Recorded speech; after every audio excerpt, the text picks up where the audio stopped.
All right, if you just joined us, it's still Journalist Hangout. I still have a gentleman right here with me, Asukwa James and Dr. Oladipo. All right, let's move straight to our final conversation. No PVC, no voting. That was the firm reminder from the resident electoral commissioner REC in Osun State, Dr. Mutiu Agboke, as preparations for the 2026 governorship elections gather pace. Now, speaking to journalists at the Correspondence Chapel of the Nigerian Union of Journalists, NUJ, in Osogbo, Agboke disclosed that Osun has nearly 2 million registered voters, yet over 360,000 permanent voter cards remain uncollected. He urged media professionals to support the Commission's effort in mobilizing citizens for both PVC collection and the upcoming continuous voter registration CVR exercise. Agboke also commended the state's media outlets for their sustained support in past electoral exercises and called for deeper collaboration as INEC works to deliver a free, fair and credible poll in 2026. All right, gentlemen, what caught my attention in this story was nearly 2 million registered voters, about 1.9 million, and just 360,000 PVCs collected. I mean, why? What is responsible for the low collection of PVC, PVC collection rate? One, it could be that some people, some of those PVCs might not even have owners. Have owners? Yes, that is one. Then two, some people might not even be interested because they already feel that, what is it about the election? They already know who is going to win. Oh, okay. Trust in the institution. Issues, So, but basically, if you look at it, most of the PVCs that you are seeing are uncollected. Might be people who are not even existing.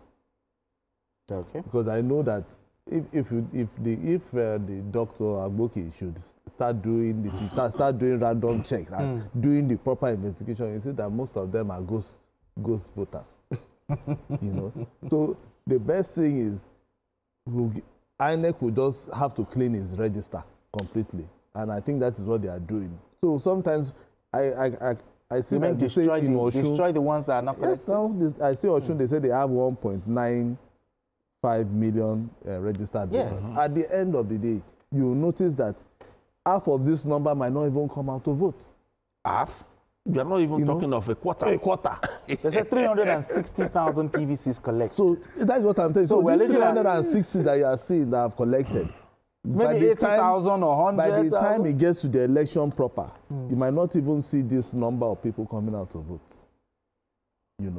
So it's not about people collecting, because some people might even collect it, and when the bank, they are looking for what they will use to identify themselves. Choose it to go and collect money in the bank. But it's not a laughing matter. It is a serious thing, because it is when you vote who you really want. Absolutely. The one who will decide your future for the next 4 years. And I think that is the sensitization we will have to keep talking to people, and then also, I think it's high time they also find a way of amending the Electoral Act for some people people like journalists, police, those in the parliamentary who don't vote on election day. So we should be able to, vote early voting for people like us. You understand? Because that is not captured in the Electoral Act. I feel it's something that they should start thinking about. So that we don't just go and monitor the election, but let me tell you, somebody like for instance, who is educated, who wants to vote. Exactly. I want to vote because, see, for instance, on election day you will be here.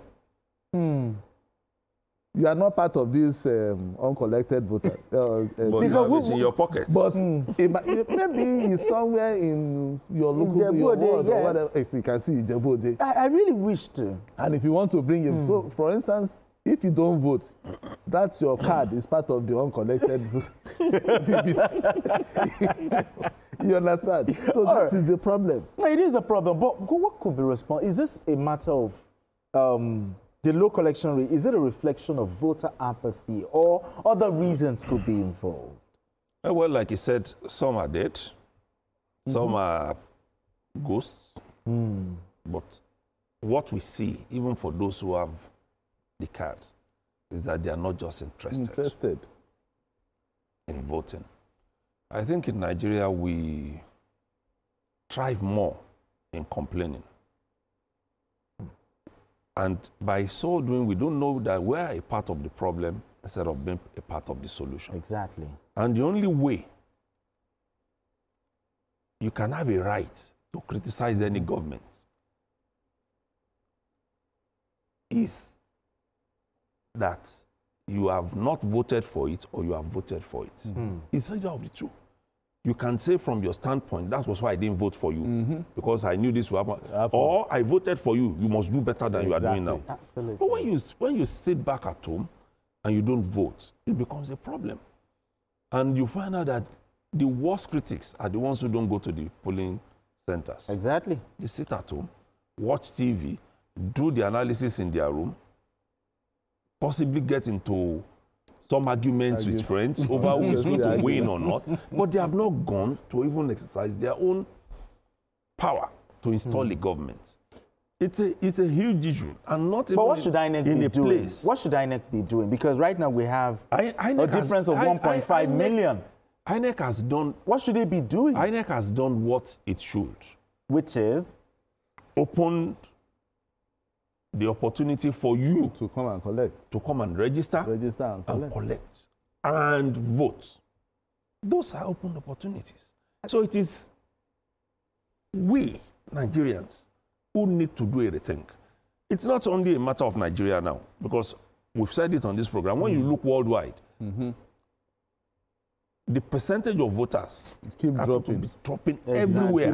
Be it the US, the UK, it's dropping. Now, I ask that what should INEC be doing in assuring and reassuring citizens, especially in Osun, that, hey, this time is going to be different? I'm even saying that, see, a critical state like that now, where there is so much complaint, where you have people who are saying this government is not good, saying this, then it means you must come out to come and make the difference. It's not enough for you to sit at home and want somebody to come and ginger you. If you are really suffering or going through any hardship, or you want the government to remain in power, you are the one who can decide that. The much INEC can do, and National Orientation Agency, is to put out things, which they have been doing. One of the steps was taken by the REC, going to address the media.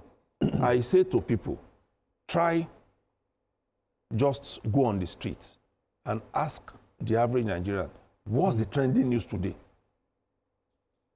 They won't be able to tell you because they don't bother. And that shouldn't be so. If we want a better country, we must know the things that are happening inside that country and be able to... Let's not even go there, because if you look at the top 10 things Nigerians are searching for on Google and look at today, it for the day.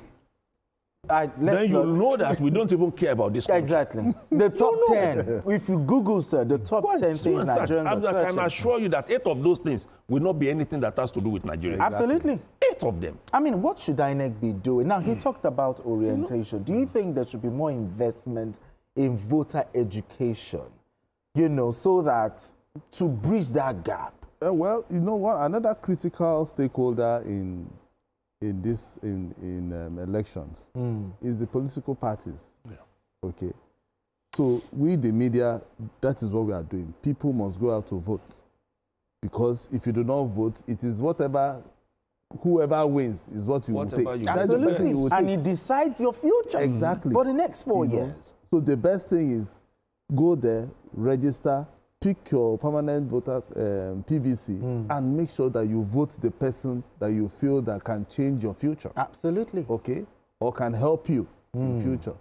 Because if you sit down at home watching Arsenal and Manchester or Arsenal and Chelsea, that is your wahala. You understand? But the thing is, political parties also must also be part of this, because it's not just about saying INEC will do the political parties should educate the electorates. civil society organizations are also doing their bit. But political parties who want, good governance for the people, because they are the ones that are bringing the candidates, they also have to also go out and encourage people to go out now and collect the PVC. It shouldn't be on that election day. They will be looking for how to give people money for them to vote. And very critical. That's if you have the vote cards to vote. You understand? So you don't get the money. Yes, but the thing is that we do not want to encourage that. Because if, for instance, you know that your candidate is credible, is capable of changing the fortunes of people or a particular state or your local government, the best thing is for you to encourage people to go out and get their PVC. But I still want us to chew, a little bit on the trust deficit. Some would say the reason they won't come out is because they don't trust the process. Now, what should INEC be doing to reassure the people that it's not going to be business as usual, that once they come out, their votes will count? Is it until when they amend the Electoral Act, or what are the things? No, I think the trust issue, there is an organization that actually did a survey recently across the world. Yes.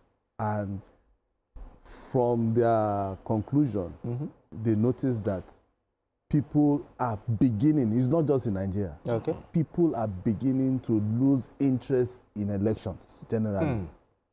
Which is not supposed to be. And guess what? The major, do you know the continent that had the lowest or the highest number of people who lost it? Who have lost interest? In Europe. Really? Not even Africa. Not even Africa. So it is not just in Nigeria. That this is everywhere. Because, for instance, somebody comes and you look at that person's face, you feel that that person will not give you what you want. So the best thing, why will I go and vote? So the only thing is we'll just keep talking to people. Exactly. Encouraging people that is in the media.